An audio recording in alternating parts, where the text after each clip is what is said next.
Oi, gente, tudo bem? Meu nome é Tayane Guerra e eu sou professora de redação aqui do QI Pré-Vestibular. Hoje vocês vão estudar comigo, nessa oficina online de redação USP-FUVEST, as principais características dessa prova, traçando o perfil do que essa banca espera de vocês nesse tipo de texto que é tão distinto do texto da realidade Enem. Bom, para que vocês entendam exatamente quais são as expectativas que a banca tem em relação à redação que você vai escrever para a FUVEST, a gente vai fazer uma análise dos temas cobrados nos anos anteriores. Em relação ao gênero textual, ele é nomeado pela banca como uma dissertação de caráter argumentativo.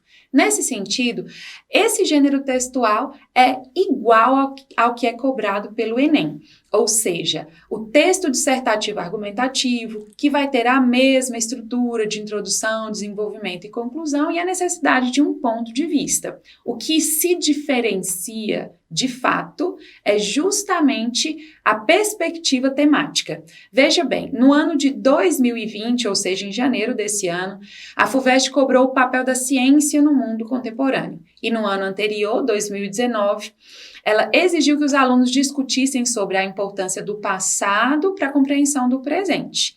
Em 2018, por meio de uma frase interrogativa, a banca perguntava: devem existir limites para a arte? E em 2017, mais uma vez com uma interrogação, questionava se o homem saiu da sua menoridade. Em 2016, o tema era: as utopias indispensáveis, inúteis ou nocivas? A partir desses temas aqui levantados, eu posso, junto com vocês, desenhar um perfil de temas mais comuns cobrados pela FUVEST. Todos esses temas dos 5 últimos anos que a gente acabou de conhecer revelam para a gente que existem pontos em comum. Primeiro ponto é que o tema ele tem uma natureza reflexiva. Segundo ponto é que ele tem um caráter interrogativo. Terceiro ponto é que ele permite uma pluralidade de pontos de vista ou de tese. E quarto ponto é que ele não suscita necessariamente a necessidade de haver uma proposta de intervenção a ser apresentada. Em relação à característica que eu apontei para vocês como sendo temas de natureza reflexiva, a gente pode chamar isso também de tema de uma natureza mais filosófica e até mais abstrata. Isso significa dizer que esses temas, eles são mais complexos, estão um pouco distantes daqueles recortes mais sociais que o Enem traz. Portanto, o aluno, ao argumentar, vai precisar mobilizar um pouco mais de capacidade crítica e também de visão de mundo. Em relação à característica interrogativa ou questionadora do tema, o que eu posso dizer para vocês é que se o tema não está formulado como uma pergunta, que é o caso dos últimos 2 anos anteriores, ele pode ser transformado em uma pergunta. E a resposta para essa pergunta pode ser elaborada como a sua tese, que vai marcar o ponto de vista particular que você tem em relação àquela temática. Já em relação à pluralidade, o que eu preciso destacar para vocês é que isso está intimamente relacionado com as 2 outras características que eu já apontei. O tema, tendo uma dimensão mais ampla, sendo mais abstrato e sendo mais reflexivo, vai permitir que os candidatos assumam posicionamentos bem diferentes.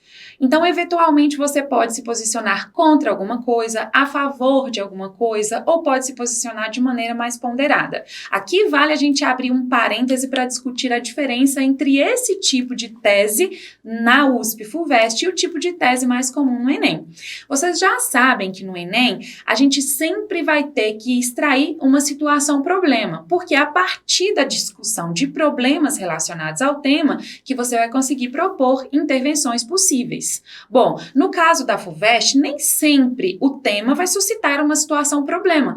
Então, eventualmente, você pode, inclusive, ao longo do seu texto, discutir aspectos positivos ou benéficos de uma determinada dimensão temática ou de um determinado assunto. Essa característica é a que separa a tese típica do Enem da tese típica da FUVEST. Já que na FUVEST se permite uma pluralidade de pontos de vista, obviamente, uma proposta de intervenção não será obrigatória. Uma vez que o tema é abstrato, que ele é mais reflexivo e filosófico, não vai ser obrigatório que você intervenha apresentando soluções pragmáticas por meio daqueles 5 elementos exigidos no Enem, que são agente, ação, meio, efeito e detalhamento. Agora que a gente já conhece o perfil temático, podemos entrar na discussão sobre a estrutura desse texto da USP-FUVEST.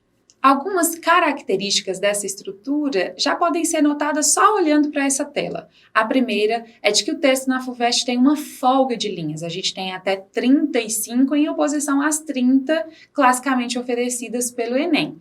E o outro elemento muito visível que diferencia esses textos é a exigência de um título por parte da FUVEST. Para além disso, como já dissemos, nós vamos ter a estrutura clássica do texto dissertativo argumentativo, dividida em introdução, desenvolvimento e conclusão. Embora a gente vá discutir detalhadamente como elaborar um bom título, como elaborar uma boa introdução, como selecionar bons argumentos e desenvolvê-los e também como elaborar uma boa conclusão na FUVEST nas próximas aulas e encontros a partir das nossas lives, eu vou adiantar um pouquinho desses raciocínios aqui para vocês, tudo bem? Em relação ao título, é importante que vocês saibam que tem a possibilidade de fazer uma frase mais curtinha ou uma oração um pouco mais desenvolvida, mas que o mais importante é que esse título seja chamativo, instigante e interessante.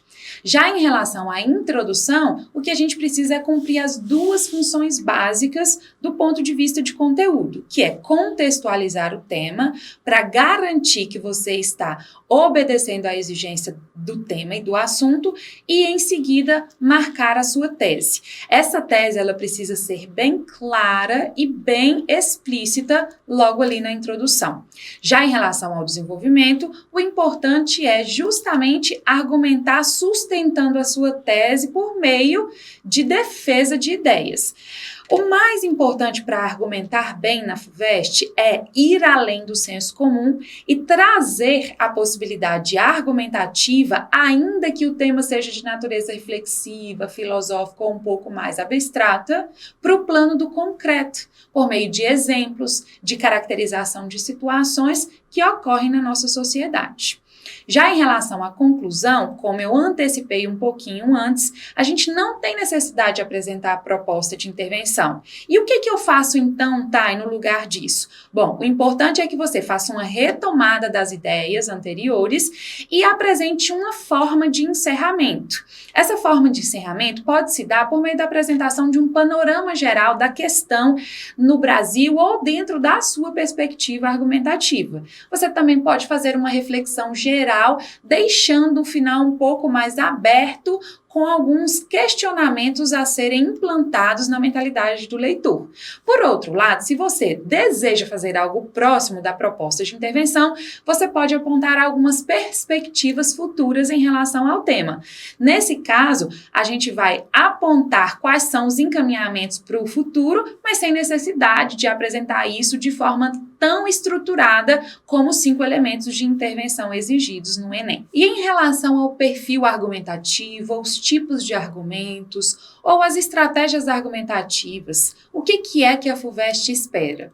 Bom, o que vocês precisam saber, em primeiro lugar, é que a FUVEST não espera que o seu texto seja um texto com ideias comuns, que estejam firmadas no lugar comum. Para isso, você precisa demonstrar uma formação humanista. O que seria essa formação humanista? É uma formação que mostra que você é um sujeito capaz de refletir de maneira ampla sobre as questões da sociedade, sabendo transitar entre discussões de ciência, de arte, de questões políticas ou até mesmo sociais. Então, sabem aqueles textos que muitos professores costumam passar por aí, que tem uma estrutura pré-pronta em que você só encaixa ou muda os argumentos? Isso definitivamente não é o que vai levar você a ter um bom texto na FUVEST. Invista em argumentos profundos, em reflexões e análises críticas, porque isso sim vai tornar o seu texto capaz de ser avaliado como excelente pela banca, ok? E além disso, a gente precisa de mobilizar um bom repertório de informações ou seja, repertório cultural. A FUVEST quer que você também demonstre que está atualizada em relação ao que acontece no mundo e que tem um bom nível de conhecimento prévio. Por isso, fazer referências a filmes, até mesmo filósofos, sociólogos, documentários, livros e etc., é um movimento importante no interior do seu texto que vai demonstrar mais uma vez essa capacidade reflexiva apurada por parte de você, aluno. E tem mais algumas outras questões importantes que eu gostaria de discutir aqui com vocês. A primeira delas é que, em relação a toda a produção da sua redação, é muito importante que você leia produtivamente os textos motivadores, também chamados de coletânea. É a partir dessa leitura investigativa que você vai reconhecer quais são os caminhos argumentativos mais interessantes para você se aproximar de uma boa capacidade reflexiva e, ao mesmo tempo, não fugir nem tangenciar ao tema. A segunda dica nesse momento é que você evite reproduzir ou se apegar exclusivamente às ideias dos textos motivadores. Assim como no Enem, o importante é que você, candidato, demonstre que consegue apresentar ideias que estejam além dos textos motivadores. Como última dica desse momento, o que eu diria para vocês é que aquele repertório cultural sobre o qual a gente falou agorinha mesmo, deve ser apresentado de maneira orgânica. O que significa isso, Thay? Significa que a tentativa de ficar decorando frases de filósofos ou até mesmo alguns tipos de pensamentos que supostamente podem ser encaixados em qualquer tema, não vai funcionar para a FUVEST. A FUVEST quer que você demonstre a capacidade de deixar esse raciocínio muito bem articulado com toda a reflexão que você está fazendo sobre o tema. Então, abra mão de fazer essas inserções forçadas de repertório e tente construir raciocínios que, de fato, sejam informativos, ok? Bom, queridos, nesse vídeo de hoje vocês conseguiram, junto comigo, visualizar um painel ou um panorama geral das características da redação da USP-FUVEST. Então, nas próximas semanas, especificamente no dia 14, segunda-feira, às 18 horas, no canal do YouTube do QI, nós teremos uma live para discutir e pensar a estruturação do tema da USP-FUVEST de 2020. Que é o papel da ciência no mundo contemporâneo. Em seguida, no dia 21, segunda-feira, às 18 horas, vamos discutir o tema As Utopias, indispensáveis, inúteis ou nocivas. Então, gente, se você tem amigos que também vão tentar a prova da USP-FUVEST, compartilhem com eles, tragam suas dúvidas e a gente se vê na semana que vem.